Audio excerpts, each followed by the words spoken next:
روتی لٹکی ہوئی صورت لے کر ایک مریض سائیں کے آستانے پر حاضر ہوا اور کہنے لگا، بابا جی، میری بیوی نہایت ظالم و جابر ہے۔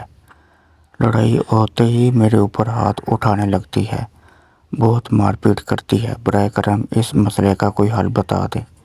سائیں نے مریض کا چہرہ بغور دیکھا اور جواب دیا، دیکھ بچہ، اگر وہ ایک ہاتھ اٹھاتی ہے تو تو آگے سے دونوں ہاتھ اٹھا لیا کر۔ مریض کے چہرے پر کئی رنگ آ کر گزر گئے۔ وہ منہ بسوڑتے ہوئے بولا، بابا سائیں، مجھ سے یہی غلطی سرزد ہوئی تھی۔ پھر 7 دن بعد جیسے ہی ہوش آیا، سیدھا آپ کے قدموں میں آ گرا۔ سائیں چونک گیا اور کہنے لگا، مالک، ہاتھ اٹھانے کا بھی طریقہ ہوتا ہے، طریقے سے اٹھایا جائے تو زندگی سکون سے گزرے گی۔ مریض کی آنکھوں میں چمک ابھر آئی۔ ہائے، وہ کون سا بابا جی، سکھا دینا۔ مریض کا اشتیاق دیکھ کر سائیں کا سینہ پھیل گیا۔ اس نے جنگی جہاز جیسی سپاٹ شکل بناتے ہوئے تالی کے انداز میں دونوں ہاتھ جوڑتے ہوئے کہا، ایسے